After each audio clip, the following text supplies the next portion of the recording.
Hello everyone, welcome in Environmental Studies class. Today we will start your overviews of the chapter. So first we start the chapter number 17 क्योंकि आपने उस video में chapter 16 देख लिया है, ठीक है। तो चैप्टर 17 है नंदिता इन मुंबई।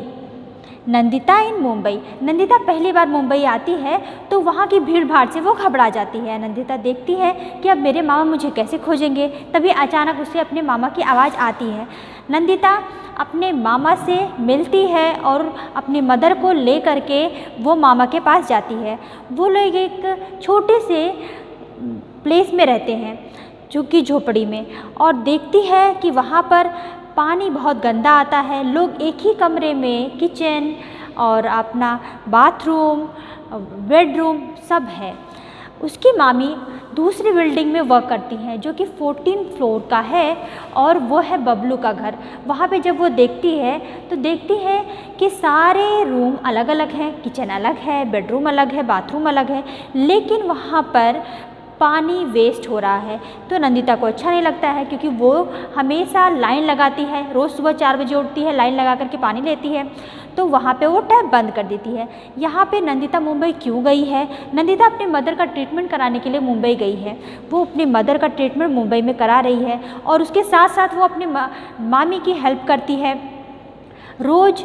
ये सब देखने के बाद वो देखती है कि उसके मामा जहाँ रहते हैं वहाँ पे कोई होटल बनाने वाले कंस्ट्रक्टर आते हैं और कहते हैं कि आप इस प्लेस को छोड़ करके सिटी के बाहर प्लेस पे अपना घर बनाओ जिससे उन्हें होटल बनाने में सुविधा हो। लेकिन मामा अपना ट्रांसपोर्टेशन कैसे करेंगे? वो सारा वर्क यहाँ करते हैं। तो सारी प्रॉब्लम हम कहाँ पे देखेंगे? Nandita in Mumbai. Let's start the unit number 18, too much water too little water. तो आप देखते हो महाराष्ट्र, कर्नाटका के कुछ स्थानों को जहाँ पर पानी बहुत कम है। महाराष्ट्र का एक स्थान है जहाँ पर बच्चे पानी के लिए बहुत परेशान हैं। लोग पानी फिल करने के लिए इधर उधर भटकते रहते हैं। वहीं महाराष्ट्र के एक प्लेस में वाटर पार्क लगा हुआ है। कुछ बच्चे उसमें खेलते हैं, लेकिन जिनकी मदर पानी की प्रॉब्लम से जूझ रही हैं, प्रॉब्लम फेस कर रही हैं, वो जब देखते हैं कि बच्चे वाटर पार्क में वाटर वेस्ट कर रहे हैं तो उन्हें गुस्सा आता है और वो कहते हैं कि पानी बर्बाद नहीं करना चाहिए, यहाँ हमें पानी नहीं मिल रहा है और तुम लोग पानी बर्बाद कर रहे हो। तो वो गुस्सा हो जाती हैं। कर्नाटक के कुछ बच्चों ने एक अच्छा प्लांट तैयार किया है। कैसा? वहाँ पर पहले तो पानी था, लेकिन धीरे धीरे पानी की बर्बादी हो गई, पानी अब कम हो गया और सूखा पड़ने लगा। तो उन्होंने सोचा कि हमारे यहाँ पहाड़ी एरिया है, यहाँ पर अगर हम ऊपर एक बड़ा सा हार्वेस्टिंग प्लांट लगा देते हैं तो जो रेन वाटर है वो हार्वेस्ट हो जाएगा, जिससे जब पानी ना हो तो वो पानी हम खेतों में सिंचाई के रूप में यूज़ कर लेंगे। तो इस तरह की सोच बाल संगठन ने किया और उससे उन्होंने पानी बचाव किया और लोगों को भी पानी बचाव कैसे किया जाता है उसके विषय में बताया। तो आप देखोगे इसमें पानी कैसे बचाते हैं और कौन कौन पानी वेस्ट करता है, कैसे पानी को हम बचा सकते हैं। सो let's start the unit number 19, the Abdul in the garden. Abdul garden में क्यों गया है? अब्दुल अपने फादर की हेल्प करना चाहता है। अब्दुल के पिताजी गार्डन में कुछ अनियन के प्लांट को ग्रो करे हैं और जो उसके किनारे किनारे वीड्स हैं, वीड्स जानते हो, सीड्स होती हैं जो अच्छे आपके मेन प्लांट को ग्रो करती हैं, लेकिन जो वीड्स होती हैं वो आप जो फर्टिलाइज़र्स देते हो, वाटर देते हो, वो सब वीड्स ले लेती है। तो आपका जो मेन प्लांट है, अनियन प्लांट है, वो ग्रो ही नहीं कर पाता है। तो अब्दुल क्या कर रहा है? गार्डन में वो वीड्स को निकाल रहा है, लेकिन वीड्स की जो रूट्स हैं वो बहुत मजबूत होती हैं, जो अचानक हाथ से नहीं निकलती हैं। उसके लिए हमें क्या यूज़ करना पड़ता है? खुंती। खुंती का यूज़ करके अब्दुल गार्डन से वीड्स को निकाल रहा है। अब्दुल देखता है जब वो रास्ते में जाता है बहुत तेज़ तूफ़ान आता है। उसकी मदर ने कहा था कि अब्दुल जब तुम वापस घर आना तो रूट्स लेकर आना, रेडिस लेकर आना। अब्दुल निकालता है तो अब्दुल सोचता है जितनी चीज़ें अर्थ के नीचे जाती हैं तो वो क्या होती हैं? रूट होती हैं। तो अब्दुल समझता है कि रेडिस भी रूट है, अनियन भी रूट है, लेकिन अनियन क्या है? मॉडिफाइड स्टेम है। तो अब्दुल को सब जानकारी कैसे मिल रही है? जो उसने ऑब्जर्व किया है वो कर रहा है। तो वो कहाँ पे कर रहा है? गार्डन में। अब्दुल इन द गार्डन, और गार्डन में ही वो बहुत सारी सब्जियों को भी उगाता है। ठीक है, let's start the unit number 20। This is the eating together. Eating together आप हमेशा करते हो, ब्रेकफास्ट करते हो मदर फादर के साथ, फिर आप लंच करते हो अपने फ्रेंड्स के साथ, डिनर करते हो, वहाँ पे आपको अच्छा लगता है, आप इंजॉय करते हो। वैसे ही आप गुरुद्वारा में भी जब जाते हो, एक पॉजिटिव प्लेस है जहाँ पर सब लोग एक साथ भोजन करते हैं। वहाँ पर आप हिंदू धर्म, सिख धर्म, मुस्लिम धर्म सब भूल जाते हो, सब एक साथ प्रेम से रहते हो। इसी तरह हमें बाहर के एरिया में भी सबके साथ प्यार से रहना चाहिए। ईटिंग टुगेदर हमें क्या सिखा रहा है कि हमें सबके साथ मिलजुल कर खाना चाहिए, सबके साथ रहना चाहिए, और सब जगह जैसे आप गुरुद्वारा में रहते हो, मंदिर प्लेस में आपका माइंड पॉजिटिव रहता है, वैसे हमेशा सबके विषय में पॉजिटिव सोचना चाहिए। Okay, so let's start the unit number 21, food and fun. अभी आपने ईटिंग टुगेदर किया, उसमें आपने क्या किया? मस्ती की। अब यहाँ पे हम क्या करेंगे? यहाँ पे हम इंजॉयमेंट करेंगे दिव्या के साथ। दिव्या क्या है? एक हॉस्टल में रहती है जो अपने फ्रेंड से मिलने के लिए गुरुद्वारा आ रही है, और दिव्या देख रही है यहाँ पे जो भी प्लेस है कितना पॉजिटिव वे में सब लोग रहते हैं। और वो मस्ती कैसे करते हैं कि जब वो मनप्रीत के पास आती है, गुरप्रीत के पास, मनप्रीत के पास आती है, तो उसे ये अच्छा लगता है कि उसके फ्रेंड के घर में ही बड़ा सा गुरुद्वारा है, जो लोग कढ़ा प्रसाद बनाते हैं और मस्ती करते हैं। कढ़ा प्रसाद बनाने के लिए उन्हें बहुत मेहनत करनी पड़ती है। एक बड़े से यूटेंसिल्स में जो सूजी होती है उसको अच्छे से फ्राई करते हैं उसके पापा।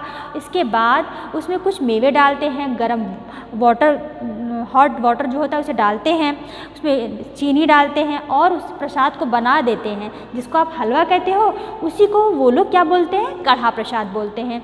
और वहाँ पे एक चीज़ है कि सब लोग कतार में बैठते हैं, अपने हेड पे कुछ ना कुछ रखे रहते हैं, जैसे हैंकी रख लिए, दुपट्टा रख लिए, और मन में पॉजिटिव वे रहता है। वैसे ही दिव्या भी वहाँ पे चपातियाँ बनाना सीख रही मनप्रीत से, और ओवन में किस तरह सेका जाता है वो सब वो कहाँ पे सीख रही थी?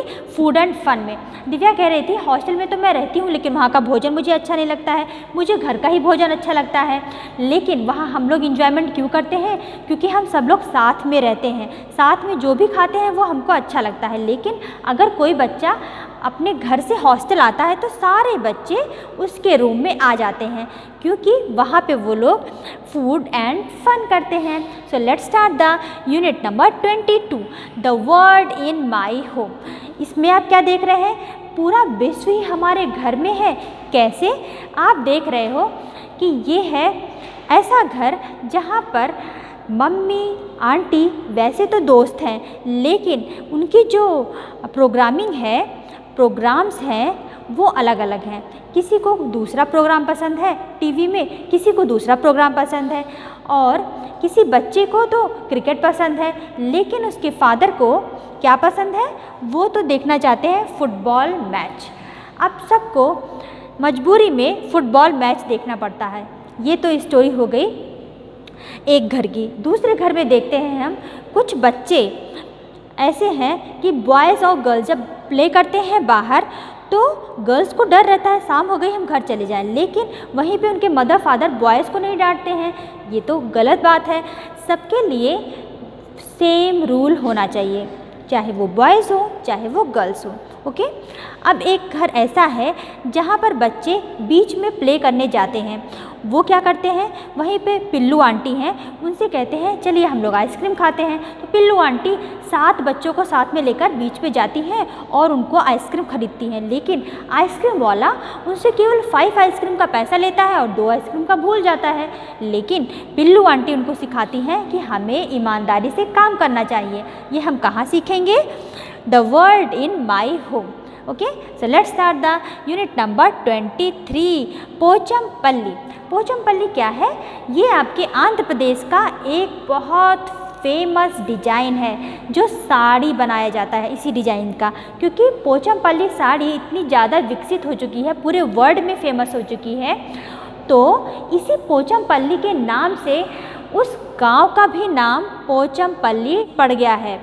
अब पोचमपल्ली विलेजर्स जो हैं वो सारे लोग अलग अलग प्रकार के पोचमपल्ली पे रिसर्च कर रहे हैं, क्योंकि वो जो पोचमपल्ली डिज़ाइन बनाते हैं उनकी हर डिज़ाइन की अलग अलग सुइयाँ होती हैं। जो डिज़ाइन वो बनाते हैं वो पूरे वर्ल्ड में फेमस हो जाती हैं। इस तरह पोचमपल्ली की वो साड़ी बना रहे हैं, चादर बना रहे हैं, दरी बना रहे हैं और पूरे विश्व में ये फेमस हो चुकी है, क्योंकि विलेजर्स में एक बहुत अच्छी क्वालिटी आ गई है कि वो जो भी बनाते हैं उसका सही दाम लगाते हैं। वो किसी होलसेलर पर डिपेंड नहीं रहते हैं। वो जो मेहनत करते हैं और जो वर्क करते हैं पोचमपल्ली साड़ी पे उसका दाम वो स्वयं लगाते हैं, तो उनको पोचमपल्ली साड़ी की राइट प्राइस मिल जाती है, क्योंकि विलेजर्स ही इसको डेवलप करते हैं, डिज़ाइनिंग करते हैं, रिसर्च करते हैं और उसका होलसेल भी खुद करते हैं। तो ये पूरा विलेज मिलके वर्क कर रहा है अपने पुरातन से चली आई परंपरा को, कि वो पोचमपल्ली साड़ी कितनी फेमस है, इसको हम और फेमस कैसे करें, उस पर वो लगातार वर्क कर रहे हैं। तो ये क्या है, Pochampally sari. Okay, let's start the unit number 24, home and abroad. Home and abroad में आप देखोगे कि हम आपको केरला और अबू धाबी कहाँ पे है, यूनाइटेड अरब अमीरात, जो कि विदेश में है। तो वहाँ पर कौन सा सिक्का चलता है, दिरहम, और हमारे इंडिया में क्या चलता है, रुपया। तो उनके बड़े पापा वहाँ वर्क करते हैं अबू धाबी में, और जो उनके बच्चे हैं अबू धाबी से केरला लौट रहे हैं अपने चाचा जी के पास। तो वो सोच रहे हैं कि पता नहीं केरला में क्या क्या होगा, यहाँ पर तो सिर्फ डेट प्लांट्स हैं, हम लोग तो डेट प्लांट खा खा के ऊब गए हैं, लेकिन हम उन सब के गिफ्ट के लिए दिरहम ले जाएंगे, जो वहाँ का सिक्का है, वहाँ का मनी है, वहाँ का करेंसी है। लेकिन उसके साथ साथ हम उनके लिए डेट प्लांट के डेट फ्रूट्स भी ले जाएंगे, और उनको दिखाने के लिए यहाँ पर जो मल्टी स्टोर्ड बिल्डिंग है, जो एसी लगी हुई है, और जो पूरे जो आपकी विंडो होती हैं उस पर खिड़कियाँ लगी होती हैं, वो खिड़कियाँ पूरी कैसी है, कांच की है। कहाँ पर, अबू धाबी में। ये सारी चीज़ें दिखाने के लिए फ़ोटो क्लिक करके ले लेती है। इसके बाद वो जब आती है केरला में आने में उसे कितने दिन लगे, ओनली 2 आवर्स। तो जब वो बताती है अपने चाचा के बच्चों से, तो वो कहते हैं मुझे तो केरला से कोच्चि जाने में ही 6 घंटे लग गए थे। तो कौन सबसे फास्टेस्ट मोड है, एरोप्लेन से जब वो यूएई से अबू धाबी से केरला आ रहे थे कोच्चि में, तो वहाँ पर सिर्फ 2 घंटे में पहुँच गए वो लोग।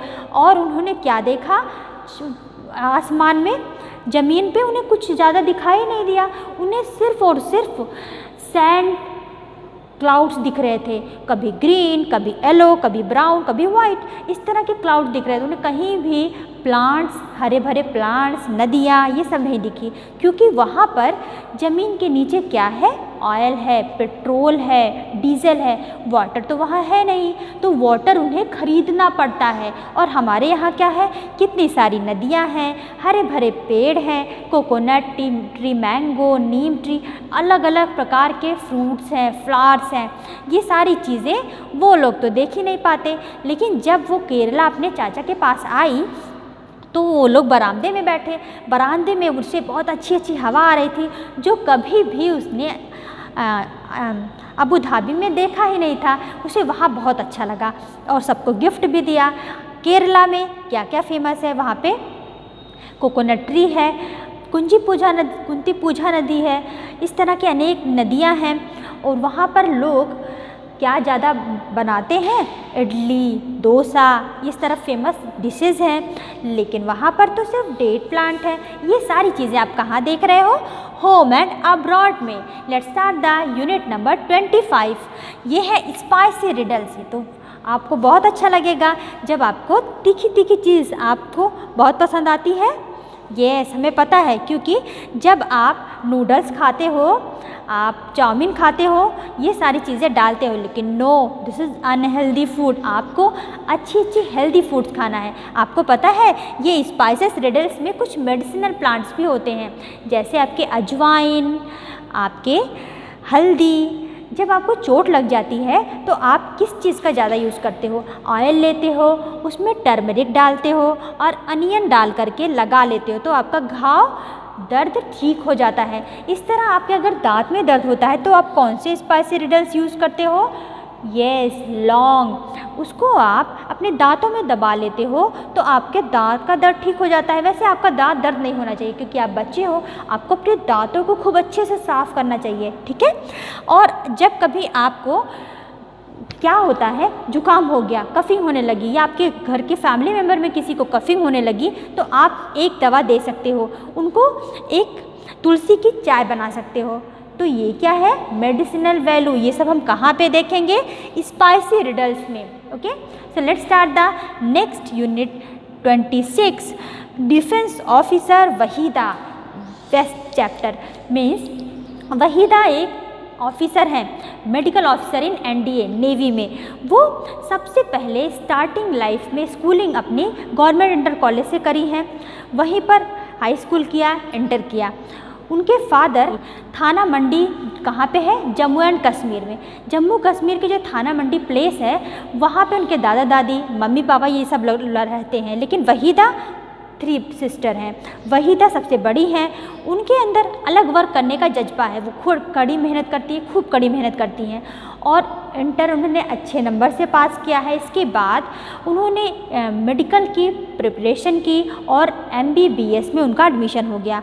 उन्होंने जम्मू कश्मीर मेडिकल कॉलेज से MBBS की डिग्री ली। इसके बाद उन्होंने NDA में इंटरव्यू फेस किया और उनका सिलेक्शन मेडिकल ऑफिसर के तरह हो गया। अब वो कमांड्स देती हैं। NDA में कमांड हेड बनना बहुत बड़ी बात होती है, और लेडीज़ को तो बाहर वर्क भी करने नहीं दिया जाता था, इसलिए उनके मदर फादर ने घर से दूर रहना अच्छा समझा। घर से दूर रहते थे, वहाँ पे बच्चों को पढ़ाते थे और उनके ऊपर ज़्यादा फोकस करते थे। अब वहीदा में इतना स्ट्रगल करने की क्षमता हो गई थी कि वहीदा ने कमांड लीडर बनने का फ़ैसला किया। उनके जो HOD थे उनसे इम्प्रेस होकर के उनको दे दिया कमांड देने के लिए। तो कमांड कितने दिए जाते हैं पूरे परेड में? तो इंटायर परेड में उन्हें 36 कमांड देने पड़ते हैं, पूरे फुल कॉन्फिडेंस के साथ। 36 कमांड देने के बाद वहीदा को ड्यूटी लगा दी गई थी शिप में। शिप में 3 से 4 मंथ तक रहना पड़ता है, और वहाँ पर उन्हें पूरे जो अदर ऑफिसर हैं, जो असिस्टेंट हैं, जो पैसेंजर्स हैं, उन सब की देख रेख भी उनको करनी पड़ती है। उनके पास एक फंडामेंटल जो फर्स्ट एड बॉक्स जैसे आप बनाते हो, वैसे उनके पास भी एक फर्स्ट एड बॉक्स होता है जो एक रूम में रखा रहता है, मेडिसिन, कुछ इंस्ट्रूमेंट्स, जिससे उनका प्रॉपरली चेकअप किया जा सके। ये सारा वर्क फुल रिस्पॉन्सिबिलिटी से करना होता है, जो वहीदा फुल रिस्पॉन्सिबिलिटी से करती है। वहीदा कहती है कि अगर मुझे मिलेगा मौका कभी सबमरीन में रहने का, तो मैं उसे भी ज़रूर ज्वाइन करूँगी। तो ये तो है आपके वहीदा की story. So let's start the unit number 27। This is the last unit, Chuskit goes to school. सारे बच्चे स्कूल जाते हैं, लेकिन चुस्कित स्कूल क्यों नहीं जाती है? क्योंकि चुस्कित अपने लेग का कोई यूज ही नहीं कर सकती है। चुस्कित बचपन से ही अपने पैरों पे कोई वर्क नहीं कर पाई। उसके पैर चलने में असमर्थ थे, तो उसके पिता ने अपने बैग पे उसे बैठा करके छोटे छोटे वर्क कराया। उसकी धीरे धीरे बड़ी हो रही थी, तो उसके लिए डिजेबल्ड जो ट्राइपॉड व्हीकल होता है उसको लेकर आए। अब वही चुस्कित आराम से उस पर बैठ करके अपने नॉर्मल वर्क कर सकती है, लेकिन चुस्कित का मन था कि वो पढ़ाई करे। जैसे बाहर का वातावरण होता है, वहाँ पे पढ़ाई करके वो अपने आप को और इम्प्रूव करना चाहती थी। तभी अब्दुल अपने गवर्नमेंट इंटर कॉलेज से वो आते हुए उसके घर पे आया। चुस्कित को देखा तो पूछा कि तुम स्कूल क्यों नहीं जाती हो? तो बोलती है मुझे भी पढ़ने का मन है, लेकिन मैं चल नहीं पाती हूँ। वहाँ नदी है, छोटे छोटे ब्रिज हैं, उसको मैं क्रॉस नहीं कर सकती हूँ अपने व्हीकल से, तब मैं कैसे जाऊँगी व्हील चेयर पर बैठ कर। लेकिन चुस्कित को पढ़ने का जज्बा है। अब्दुल ने देखा तो उसने अपने हेडमास्टर से बताया, टीचर से बताया, तो उन्होंने कहा हम लोग उसकी हेल्प करेंगे, उसको अभी एडमिशन हम अपने स्कूल में करवाएंगे। तो वो लोग 500 मीटर दूर था उसका विद्यालय, लेकिन वहाँ जो नदियाँ हैं, जो ब्रिज है, उससे वो जा नहीं पा रही थी। तो सारे लोगों ने मिल करके एक प्रॉपर तरीके से रास्ता बना दिया जिससे चुस्कित शॉर्टकट रास्ते से अपने व्हील चेयर से जा सके। ये सारी स्टोरी हम कहाँ देख रहे हैं? Chuskit goes to school. तो 10 साल के बाद पहली बार चुस्कित अपने स्कूल जा पा रही है, ये उसके लिए बहुत अच्छी बात है। आप भी जो सपना देखते हो उसको पूरा करने के लिए पूरा 100% लगा दीजिए, जिससे आप भी चुस्कित की तरह अच्छा वर्क जो आपका सपना है उसे पूरा कर सकें। ओके, तो बने रहिए हमारे साथ। Thank you, have a great day.